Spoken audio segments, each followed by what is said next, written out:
Boa noite, 7 de abril, está no ar mais um Pauta em Disparada, o programa de análises, comentários de entrevistas do Portal Disparada. Estamos no YouTube, no Spotify e logo estaremos em mais agregadores para vocês ouvirem no agregador que for de sua preferência. E hoje estamos aqui, mais uma vez à distância, ao lado dos nossos mensageiros do Apocalipse, os nossos editores. Mais uma vez, boa noite, Bia Narita. Boa noite, pessoal. Boa noite, Fausto, nosso convidado especial de hoje. Obrigada por ter aceitado o convite. Agradeço.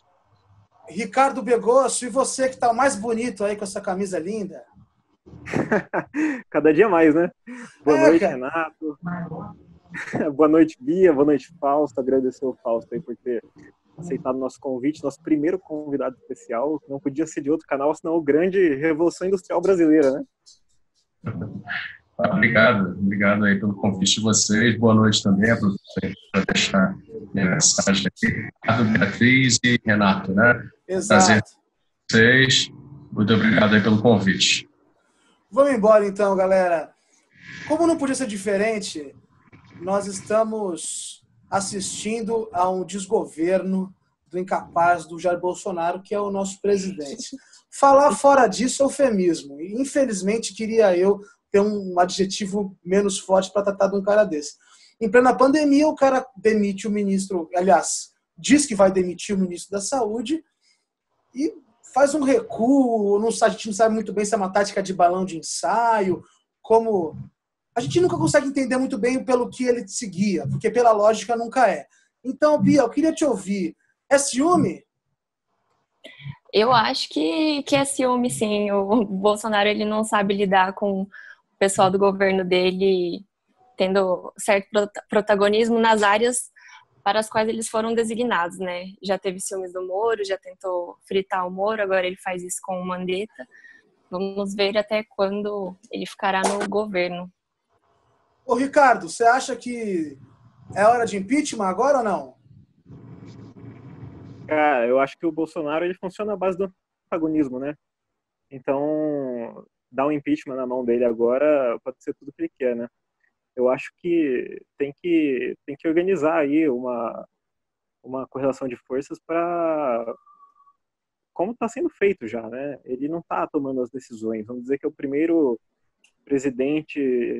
ex-presidente em exercício, na verdade, né? O que está acontecendo aí.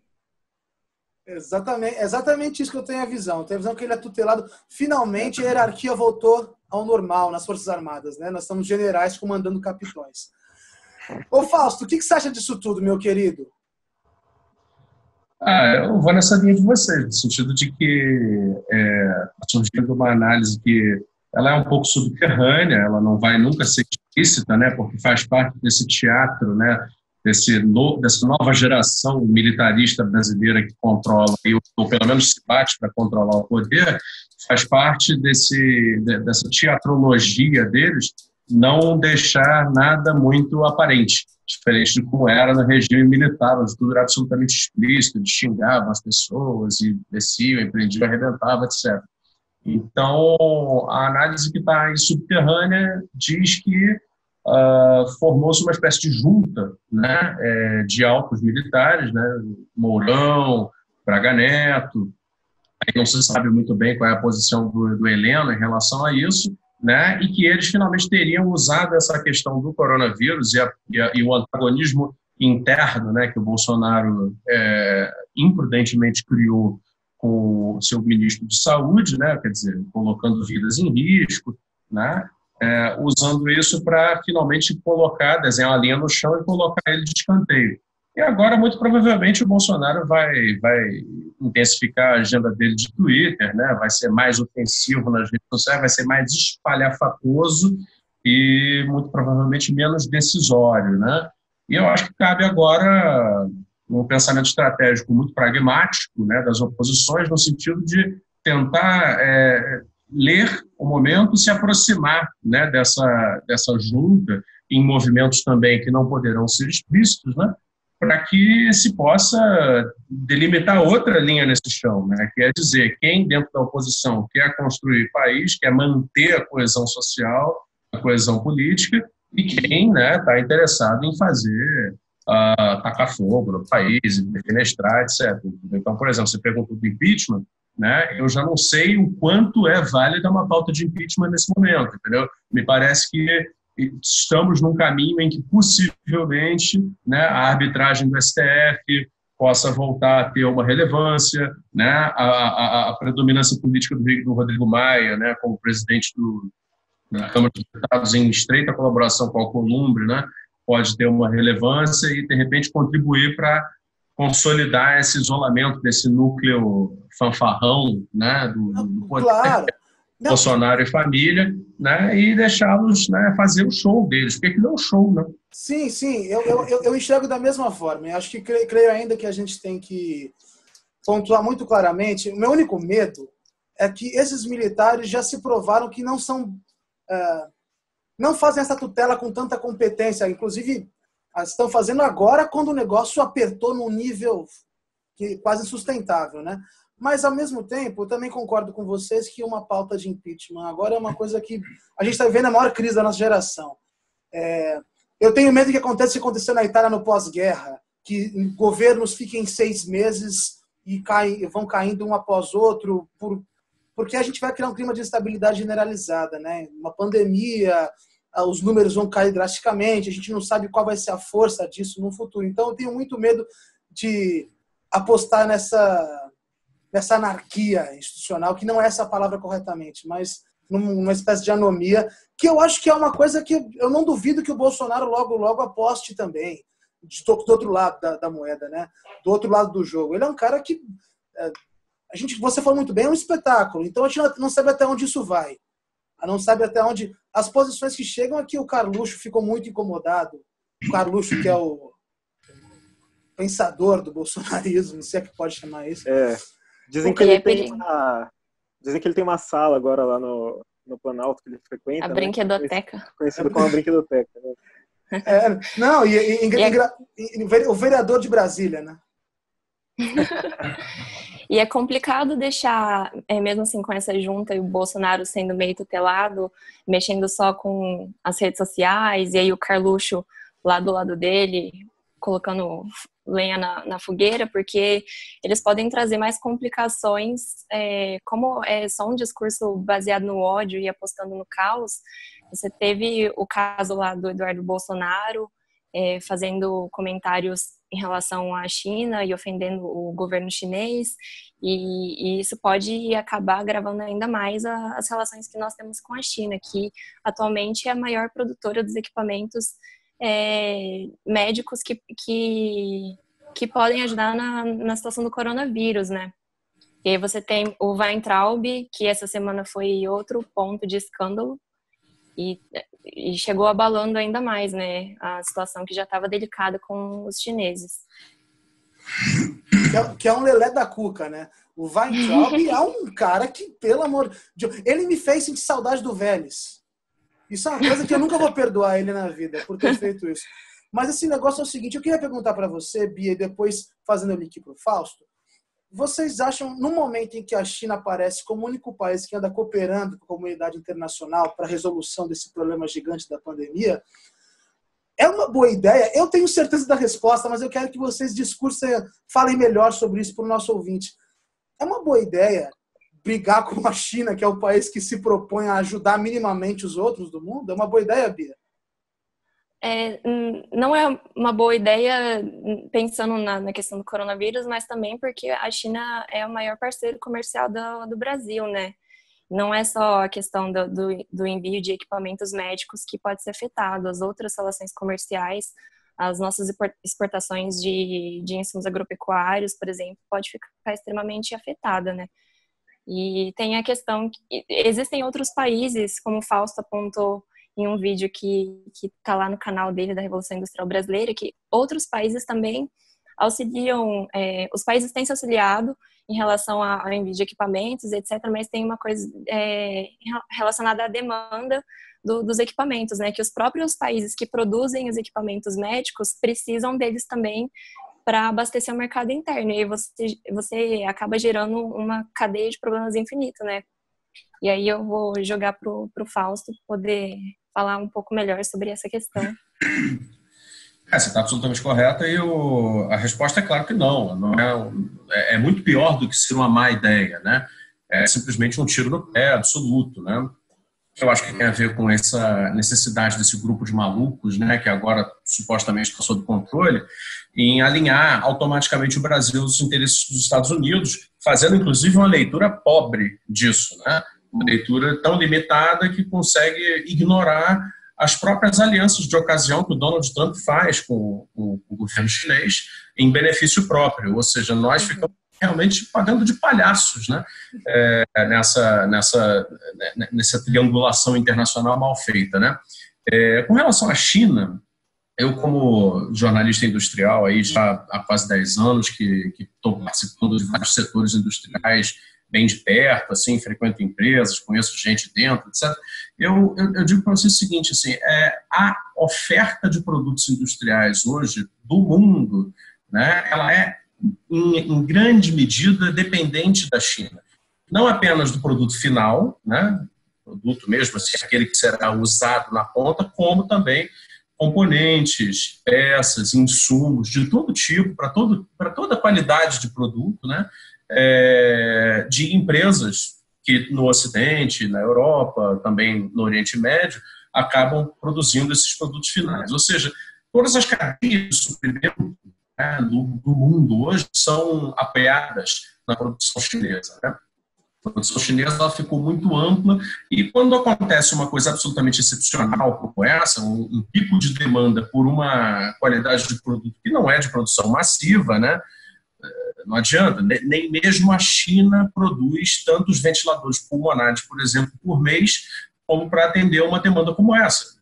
É uma coisa absolutamente inédita o nível de demanda que se coloca, né? Então, dentro dessa geopolítica comercial, fazer asneiras, né, com a China, obviamente você tem que considerar que a China, tem uma frase que eu gosto de citar sobre a China que ilustra muito bem o pensamento chinês, né? Alguém perguntou aí, se eu não me engano, foi para o Deng, o que ele achava da Revolução Francesa. A Revolução Francesa de 1789. E o Deng respondeu que tinha passado muito pouco tempo, né, para avaliar, né? Então, os chineses têm um pensamento de ciclo histórico tão largo, né, que é óbvio que nós, com a nossa cultura curto-prazista, não seremos ainda capazes de prever o tipo de resposta que nós estamos produzindo, entendeu? Para daqui a alguns poucos anos com essas atitudes. Mas certamente já começou a acontecer, né? Tem denúncias aí que estão sendo apuradas, eu não quero ser leviano, eu não sei de nenhuma informação interna nem nada, mas ao que parece nós perdemos a preferência em certos contratos de suprimento de equipamentos médicos hospitalares e também na questão do insumo do EPI, né, da famosa máscara N95, que é a única que pode proteger os médicos e enfermeiros em situação ambulatorial, né, ou de UTI, onde você tem o vírus, o agente contaminante, em suspensão no ar, né? Ele é feito uma variante do polipropileno que faz uma filtragem de até 95%. Sem essa máscara, essas pessoas, os nossos profissionais de saúde, né, médicos e enfermeiros, estarão vulneráveis nas UTIs, nos ambulatórios, durante essa crise, né? Então, obviamente, quem tem um negócio brigar com a China. Não, e quem tem a produção, e Fausto, só queria que você respondesse, e quem é capaz de nos entregar essas máscaras N95 aí, quem nos é capaz de vender, quem em escala, para um país de 210 milhões de pessoas?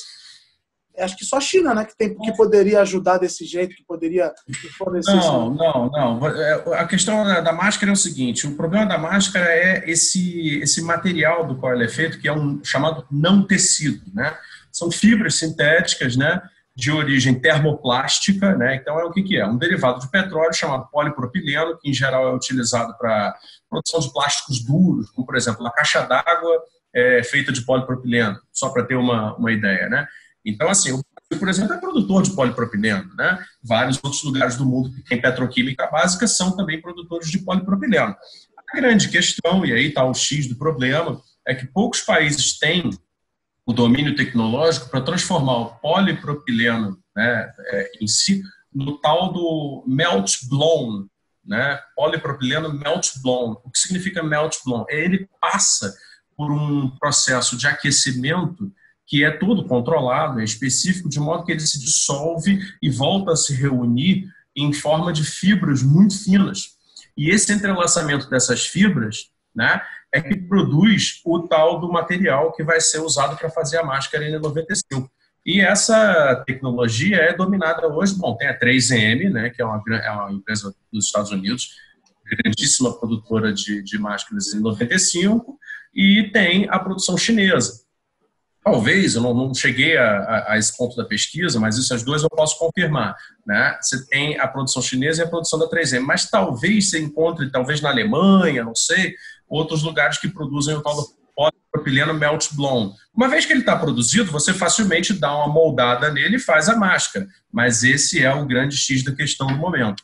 Essa tecnologia é dominada por poucos países, então nós estamos na dependência destes lugares. Então não adianta a gente ficar discutindo indústria têxtil, né? Porque, por exemplo, a máscara cirúrgica ela é feita de um tecido não tecido convencional. Essa daí a gente pode aumentar a produção na indústria têxtil brasileira e realmente dar conta, né? Seria o caso agora de fazer uma mega compra pública, né? Dizer, olha, vamos comprar 5 milhões de máscaras cirúrgicas. O problema é que a máscara cirúrgica tem um limite de resistência. Ela serve para pessoas que estão doentes não contaminarem os outros, para situações de atendimento de frente de hospital, uma ambulância no máximo, um recepcionista de hospital. Essas pessoas devem usar máscaras cirúrgicas. Agora, dentro de uma UTI, dentro de uma contaminados pelo coronavírus novo, essa máscara é insuficiente. Então, aí está o grande problema, né? Então, para te responder assim mais sucintamente, 3M nos Estados Unidos, provedores chineses, e é isso aí. Portanto, como o Trump está embarreirando a questão da 3M, né, nos restaria quem? A provisão chinesa. Não, contra a qual nós estamos fazendo molecagem. Não, isso é só fazer um link. Só... Vai ser o seguinte, eu só queria explicar para as pessoas assim, a gente chamou o Fausto justamente por esse motivo, porque é um cara que está explicando para a gente esses percalços que justamente eu mesmo tinha alguma dificuldade de entender, mas agora acho que ficou muito evidente para todo mundo. Bia, depois Ricardo. Eu ia fazer um link que o Fausto citou, que a 3M é uma das poucas indústrias capazes de produzir essa máscara, que seria a mais adequada para o uso dentro de hospitais. Lembrar que esse alinhamento ideológico tolo que o nosso governo tem em relação aos Estados Unidos, além de trazer conflito com a China, também não traz muita coisa dos Estados Unidos. O Donald Trump, quando ele assinou a Lei de Produção e Defesa, e fez com que, por exemplo, a GM e a Ford redirecionassem a produção para produzirem equipamentos médicos, e fez com que a 3M aumentasse a produção dessas máscaras, proibiu que ela exportasse para outros países. Ou seja, a 3M vai produzir, mas a produção toda vai ficar nos Estados Unidos. Ricardo. Exatamente. E eu queria levantar um ponto também, que é o seguinte: a gente sabe que parte enorme da dificuldade que a gente está percebendo no Brasil hoje para enfrentar essa crise decorre de uma falta de capacidade de produzir determinados equipamentos.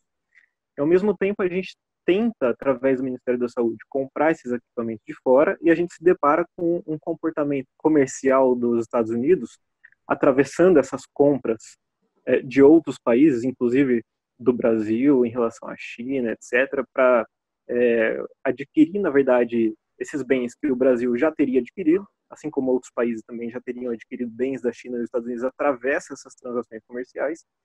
E o que eu gostaria de saber do Fausto é se esse comportamento comercial dos Estados Unidos, ele seria uma espécie de reação agressiva em decorrência da percepção de uma desindustrialização lá também.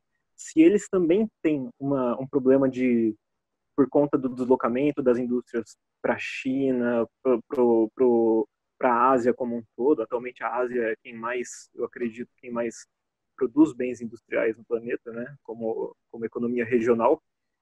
Se os Estados Unidos, na verdade, estão percebendo isso e agora eles estão usando o poder, a força que eles têm para atravessar essas transações comerciais em decorrência da própria desindustrialização.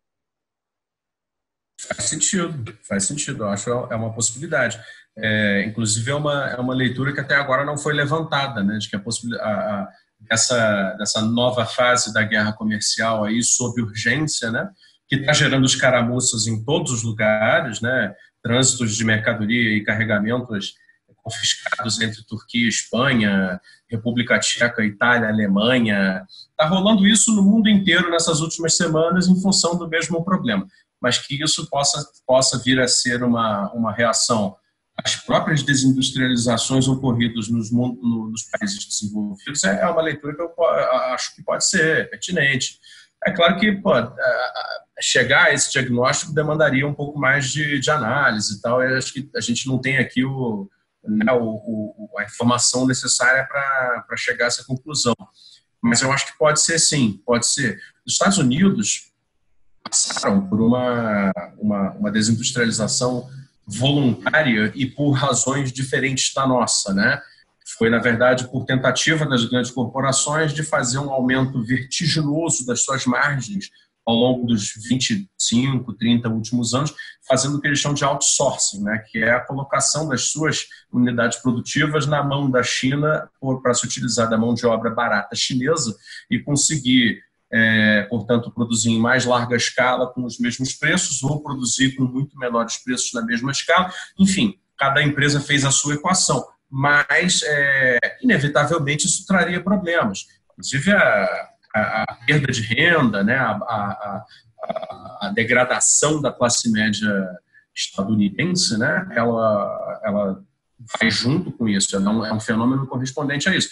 Então, o que explica, por exemplo, a eleição do Trump, né, e os novos movimentos conservadores que pedem a América primeiro, etc., que fazem uma leitura míope, né, tacanha, desse processo em que o próprio sistema econômico dos Estados Unidos jogou a sociedade.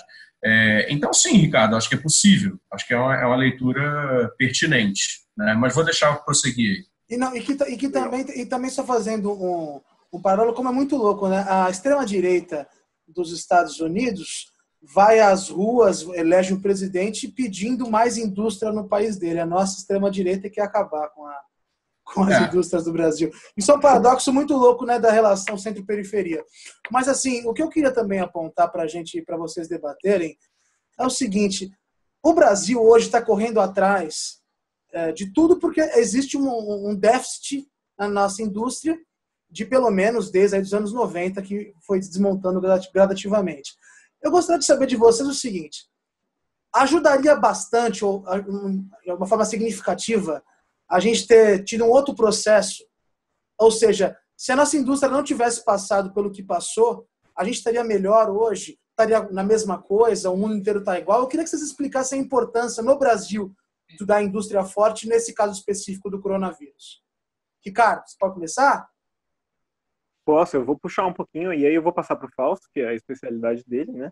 Mas eu acredito que tem uma questão, a gente está vendo aí os Estados Unidos impondo, através de leis de tempos de guerra, a necessidade de reconversão industrial em vários setores da indústria nacional deles. Quer dizer, você pegar uma indústria e você redirecionar a produção dela para os setores mais emergenciais, quer dizer, fazer uma indústria automobilística produzir bens para a saúde, etc., que é algo que a gente, inclusive, chegou a comentar no último programa. E eu acho que para isso você precisa ter capacidade. Isso não se faz de uma hora para outra. Você precisa ter uma certa expertise para fazer essa reconversão. E a gente, com um histórico de desindustrialização prematura, né, quer dizer, a nossa indústria ela começou a regredir em termos de participação no PIB antes da gente atingir um determinado componente tecnológico significativo e uma renda per capita como a dos países desenvolvidos. Então, a partir do momento que a gente começa, que os países desenvolvidos sofreram seus processos de desindustrialização, eles conseguiram recompor a economia deles através de um forte setor de serviços sofisticados. O Brasil, pelo contrário, a gente se transformou numa economia, como o Paulo Gala tem falado bastante, uma economia de padaria, e uma economia em que os engenheiros, eles, depois de formados, infelizmente não tem, acabam se tornando motoristas de Uber, né?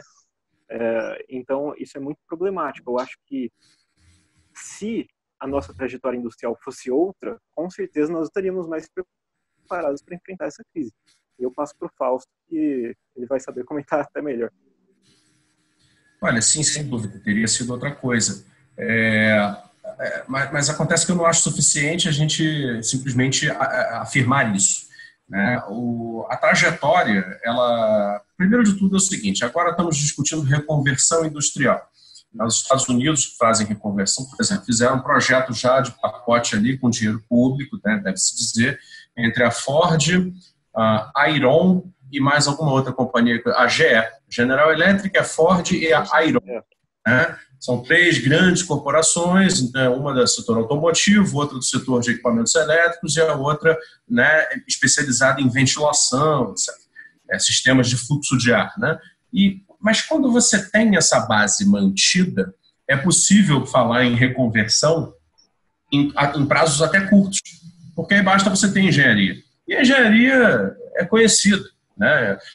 Entenda uma coisa, a engenharia para se fazer esse tipo de equipamento necessário agora não é NASA, não é fazer satélite. Né? Os equipamentos eles não são impossivelmente difíceis. É possível fazê-los. Inclusive o Brasil tem algumas empresas ainda que fazem, por exemplo, os tais ventiladores pulmonares. Tem um vídeo lá na Revolução Industrial Brasileira em que eu fiz um pequeno apanhado sobre isso. Né?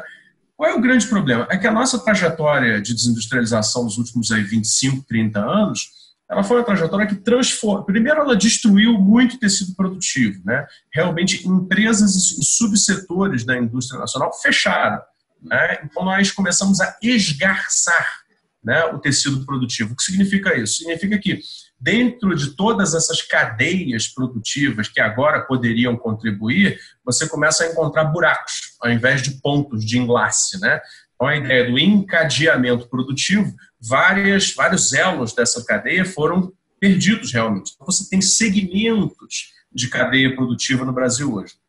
Só que mais grave do que isso ainda é o fato de que uma combinação de fatores, a maioria deles políticos, na minha opinião, mas também econômicos, como, por exemplo, um câmbio desde o plano real muito sobreapreciado e que levou a aprofundar a tal da doença holandesa, ou seja, reprimarizamos voluntariamente a nossa economia, políticas industriais mal feitas que, por exemplo, optar por fazer um império da carne. Né? Que é isso, senão uma agroindústria que afirma a primarização da economia. Então, uma série de fatores levaram a nossa indústria, essa sim, a de bens mais sofisticados, aquela que tem muitos ofertantes e muitos demandantes industriais e, portanto, recompõe cadeia, ela veio a se tornar quase toda uma grande maquiladora. Hoje, esses segmentos de cadeia produtiva industrial que nós temos no Brasil mantidos são largamente importadores de insumos e componentes, e aí sim, a maioria proveniente da China,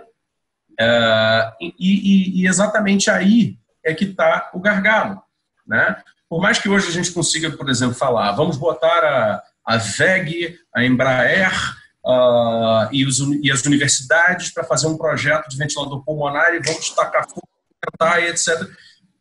Nós vamos desbarrar fatalmente em uma falta gigante de componentes que são essenciais, são sensíveis, e isso vai nos levar a um problema sério. Essa nossa potencialidade de reconversão é muito limitada em função disso. Então, o que eu diria é o seguinte, nossa trajetória, se ela tivesse sido uma trajetória que não nos tivesse levado a virar uma maquila, ou seja, uma indústria de montagem, e sim tivesse mantido a capacidade de produção, mínima que fosse, hoje nós estaríamos sim numa situação melhor. Teríamos a capacidade de colocar aí para uma LifeMed, para uma Med, para uma KTK, uma baita compra pública, dizer, não, eu preciso daqui agora de 10 mil ventiladores pulmonares e isso poderia ser atendido. Mas da maneira como é hoje, é praticamente impossível.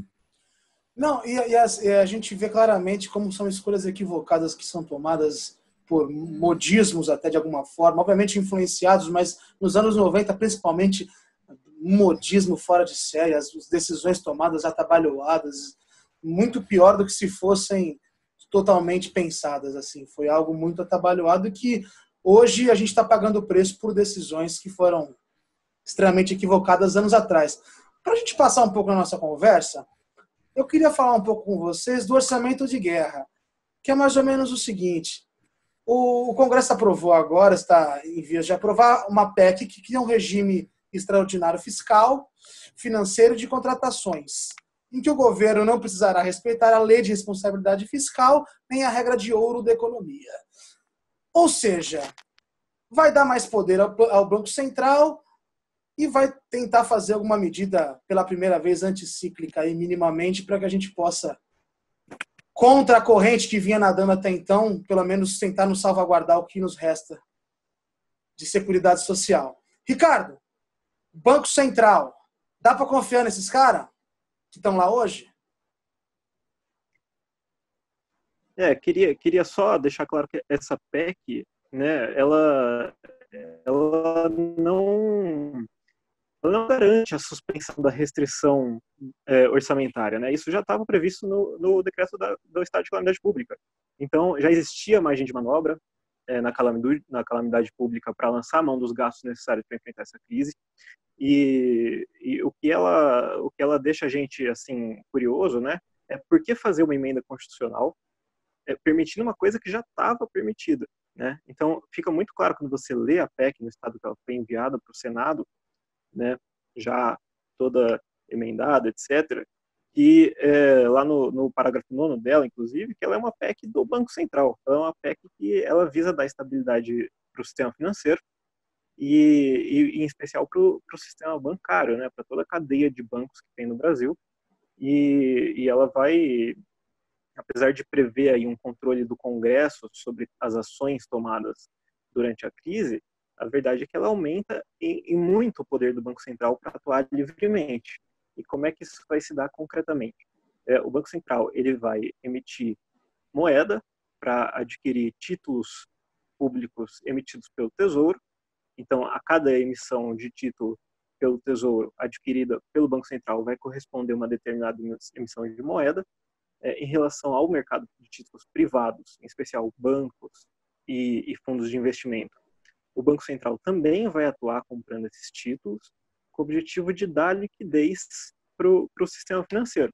E de forma que os títulos privados passam a integrar o ativo do Banco Central, enquanto a moeda emitida pelo Banco Central passa a integrar o ativo dos bancos, dos fundos de investimento, como se fosse empréstimo. É claro que isso vai, diante de uma economia paralisada, né, evitar que os bancos, por exemplo, não consigam garantir os depósitos dos correntistas, como nós aqui que temos contas no banco, etc., e todo mundo no Brasil inteiro.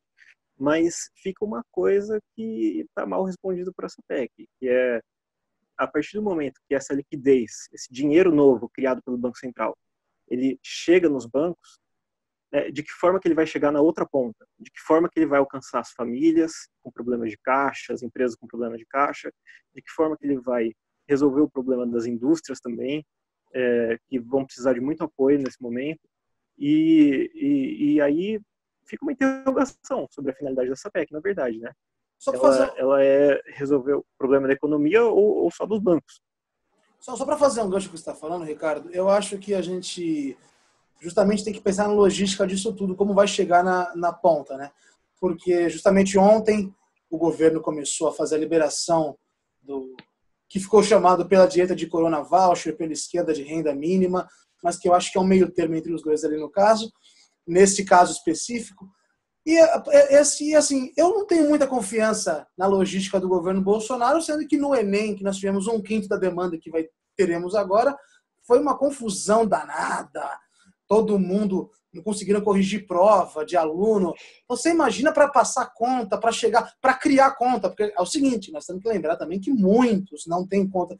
E para falar um pouco disso também, eu queria passar para a Bia, para falar sobre esse apoio, se é suficiente, se você acha que vai chegar na ponta, porque é complexo a forma com que eles lidam com o Brasil. Assim como eu tinha falado no programa anterior, 41% da força de trabalho brasileira é composta por trabalhadores informais.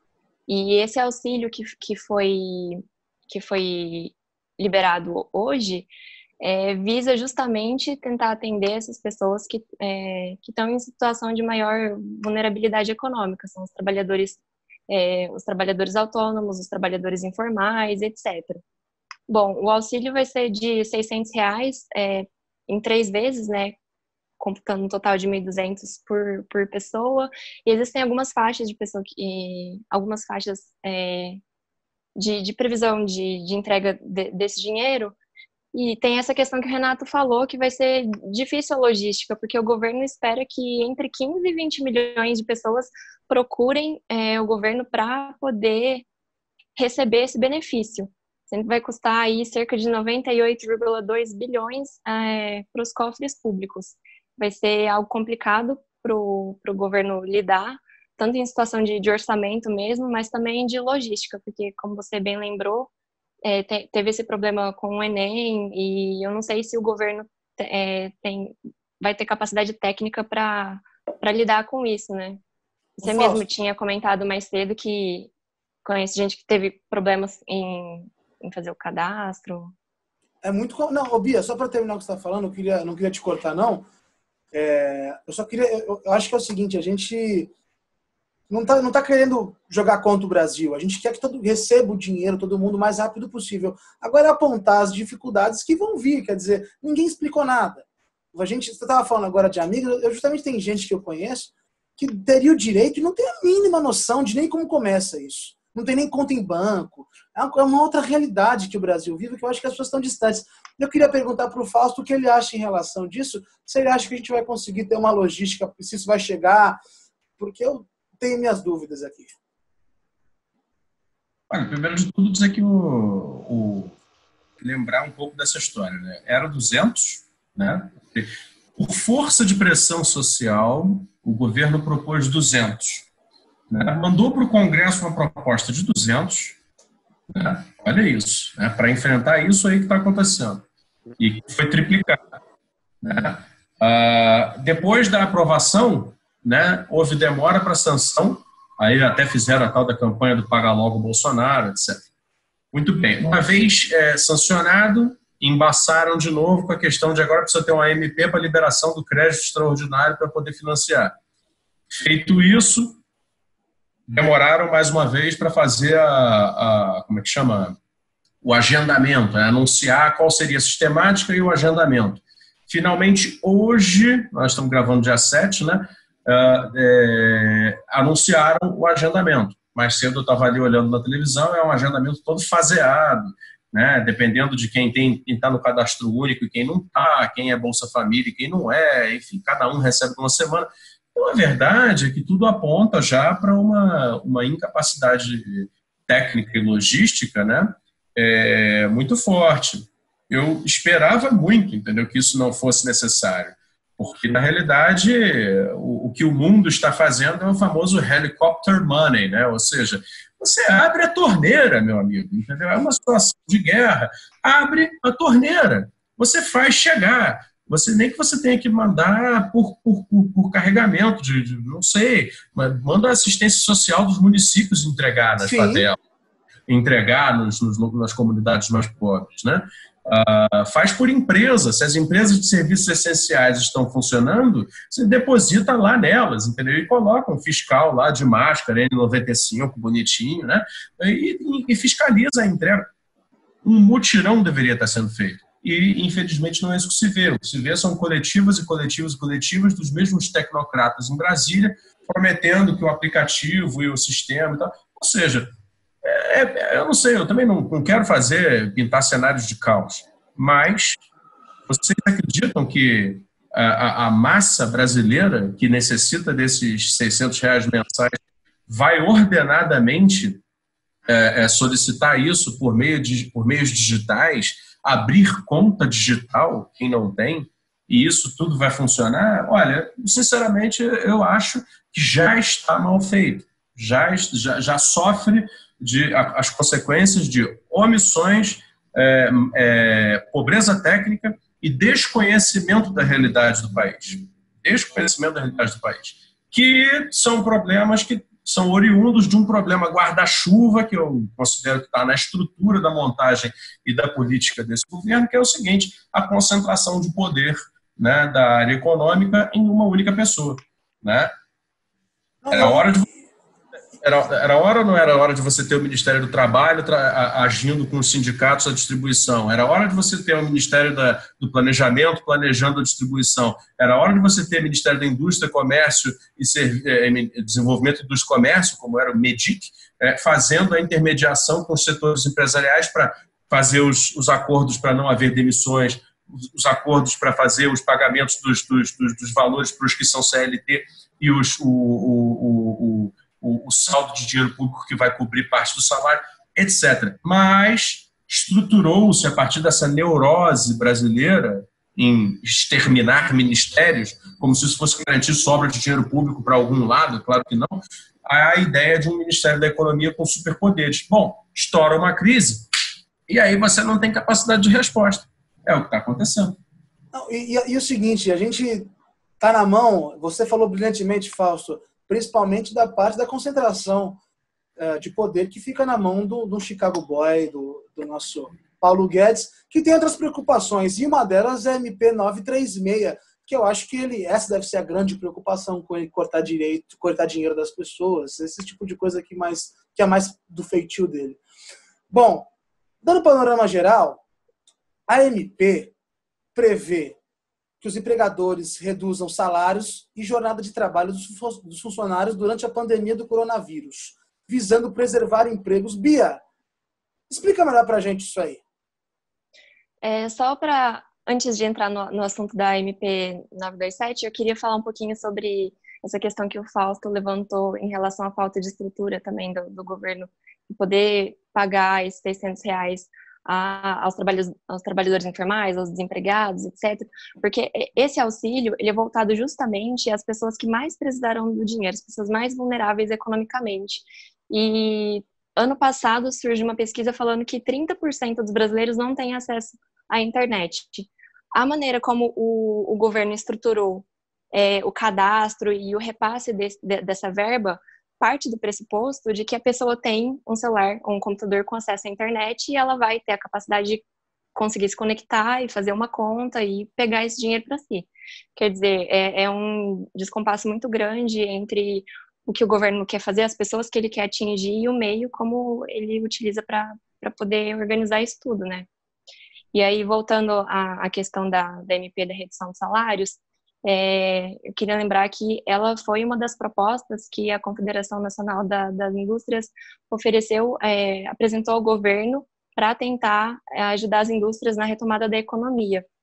Dentre as várias pautas que eles levaram ao governo, ao Bolsonaro, ao Guedes, tinha a questão de uma maior flexibilização das relações, de algumas relações de trabalho, e aí entra essa MP. É preciso lembrar que semana passada, há algumas semanas, agora já não estou meio perdida no tempo, mas teve a MP 927, que era que previa a suspensão do contrato de trabalho e dos salários por 4 meses.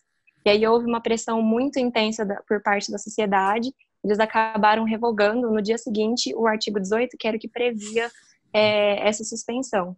E aí, agora, no dia 1º de abril, eles voltaram com a MP 936, que prevê também, dentre outras coisas, a suspensão do contrato, mas aí eles reduziram para um prazo de 60 dias.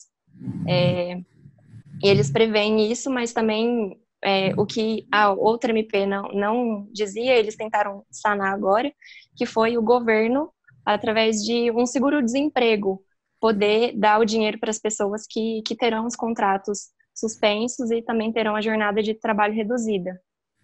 Mas, de novo, houve uma demora muito grande do governo em adotar essas medidas, lembrando que o primeiro caso de coronavírus que teve no país foi no final de fevereiro, já se passou mais de um mês. A tomar como exemplo os outros países, nós já poderíamos prever que seria um caos, tanto em questão de saúde quanto econômico, e houve uma letargia mesmo do governo em relação a como lidar com essas questões todas. Ô Fausto, eu não sei. Ô Fausto, eu gostaria só de fazer uma pergunta. Você que tem mais familiaridade com as indústrias, eu queria perguntar, é suficiente para elas esse tipo de medida? Porque é o seguinte, eu particularmente creio que isso não seja o grande problema atualmente das indústrias, dos prestadores. O que eu queria saber, eu queria te ouvir, queria que você falasse assim, ó, essa MP vai ajudar muito, vai ajudar alguma coisa? O que o mundo está fazendo em relação a isso? Basicamente, Renato, o que acontece é o seguinte, aqui no Brasil a situação é toda muito complicada, porque se nós estivéssemos num outro contexto, eu diria que, veja, poderíamos pensar que haveria um esforço nacional em que o setor produtivo, privado e as classes trabalhadoras organizadas poderiam se fazer acordos, né? E aí, onde há acordo bem organizado, onde os campos são respeitados, né, e os interesses são equilibrados, a tendência é haver uma redução de danos. Ocorre que no Brasil, como a própria Beatriz aí acabou de notar, a própria CNI, né, já que estamos falando do setor industrial especificamente, a própria CNI, Confederação Nacional da Indústria, encaminhou para o governo federal, antes da crise do coronavírus, um documento que pedia isso que ela colocou, que estava na versão anterior da MP. A possibilidade simples, assim, corte simples, de dizer, não, se eu tenho uma queda na demanda pelo meu produto, eu quero então baixar o nível de gasto da minha folha de salários, então o que eu faço? Eu corto um número de horas ou um número de funcionários, suspendo o contrato e eu baixo o valor pago mensalmente da minha folha de pagamentos, o que é extremamente desorganizador da massa trabalhadora, né? Isso gera uma insegurança tremenda e gera, obviamente, a imprevisibilidade, né, da vida das pessoas. Então, o sujeito começa a pensar do que vale a pena continuar naquele trabalho.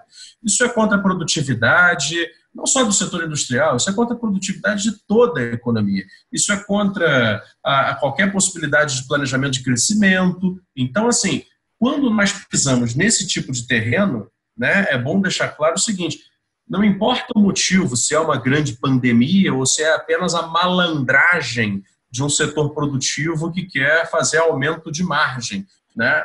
Não importa o motivo. Quando pisamos nesse tipo de terreno, já estamos comprometendo o futuro, estamos comprometendo a estabilidade da cabeça mesmo das pessoas e entramos numa situação de fragilidade pessoal, familiar, social, comunitária, muito similar ao genial filme que eu vi ontem aí no Netflix, do Ken Loach, que é o Você Não Estava Ali, Eu Não Estava Aqui, etc., em que aparece exatamente esse tipo de situação, a fragilidade laboral levada a um extremo tal em que o sujeito praticamente semi-morto, né? Está esfarrapado, todo destruído, porque passou lá por uma situação, acaba tendo que voltar a trabalhar, porque, entende? É uma corrida meio selvagem. Então, o que essa MP está colocando no meio de uma situação de pandemia que já é fragilizadora, que já é uma situação de urgência social, né, que merece o tratamento que os outros países estão dando, ou seja, de proteção, apoio,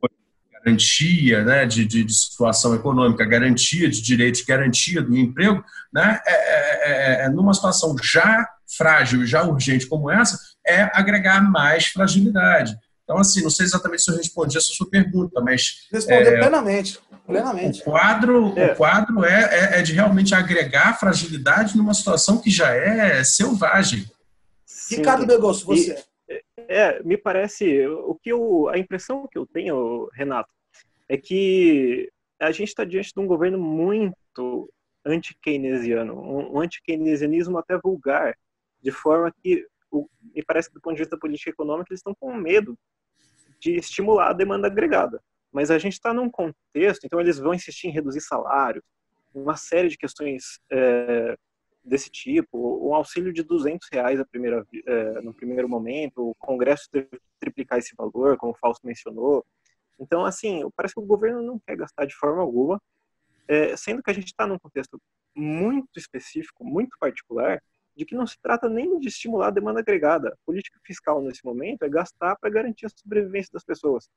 Porque você não vai estimular a demanda agregada, você não vai dar dinheiro para as pessoas e vai aumentar a demanda por cinema, por salas de teatro, você vai aumentar a demanda por serviços essenciais, porque os outros serviços estão todos fechados. Então, não me parece válido em nenhum cenário, em nenhuma hipótese, o governo ter esse receio de gastar e ainda por cima trabalhar com redução de salário, com benefícios, auxílios baixíssimos que não garantem a sobrevivência das pessoas. Eu só queria entender uma coisa que para mim fica evidente de como eles têm um descompasso com a realidade brasileira. Que o salário mínimo no Brasil, que gira em torno de R$ 1.042, e o auxílio que eles estão dando é de 600. Então, quer dizer, eles mesmos assumem que é absolutamente ineficaz, que é quase metade do valor do que é o necessário. Então, é uma incongruência lógica, simplesmente lógica. Existe um salário mínimo que diz assim, o brasileiro, para viver com o mínimo, precisa receber isso. E eles não cumprem, quer dizer, realmente a preocupação que eles têm é nenhuma. Infelizmente, eu vou ter que encerrar o nosso papo. Olha, eu estou muito orgulhoso, segunda edição nossa, nós estamos aprendendo. Fausto, eu peço desculpa a qualquer coisa, a gente está ainda tateando esse tipo de coisa, mas a gente vai melhorar logo, logo. Queria agradecer a todos vocês e pedir para vocês darem um tchau para o nosso público. Bia, você começa. Bom, gostaria novamente de agradecer a presença do Fausto. Com certeza acrescentou muito no nosso debate aqui hoje. Hoje temos um quarto cavaleiro do Apocalipse aqui. E fiquem acompanhando as redes do Disparada. E semana que vem vai ter um novo pauta em Disparada também. No YouTube, na Spotify. Rica, você. Gostaria de agradecer, dar boa noite para vocês, agradecer a presença do Renato, da Bia, do Fausto, agradecer o Fausto especialmente por aceitar nosso convite, pedir para o pessoal que assistiu a gente, além de acompanhar a página do Disparado, também conhecer o canal do Fausto, Revolução Industrial Brasileira, e dizer que semana que vem a gente está aqui outra vez. Fausto, você, meu querido. Eu estou muito feliz, eu estou muito contente, é bacana para mim que eu lá nos anos 90, quando eu era bem novinho, eu comecei a me preocupar com política e me engajar na militância, e é muito bacana, entendeu, para mim, perceber que de alguma maneira isso se mantém, né? De alguma maneira nós ainda nessa situação contra-hegemônica, sempre nas cordas ali, sempre resistindo, né?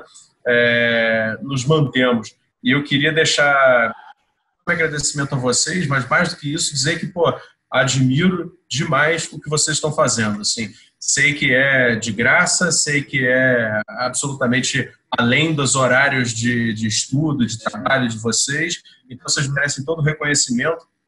E dizer uma última palavra que é a seguinte, o Portal Disparada, e agora o Disparada para o YouTube, né, aqui o Pauta Disparada, são uma referência. Né? Eu, quando decidi que ia retomar as minhas atividades mais de formulações aí, políticas, etc., já trazendo mais a minha experiência profissional para dentro disso, eu rapidamente encontrei no Disparada uma referência, entendeu? Uma referência de leitura, de atualização, de mapeamento, né, das posições, e, portanto, eu queria deixar uma palavra aqui de reconhecimento ao trabalho de vocês.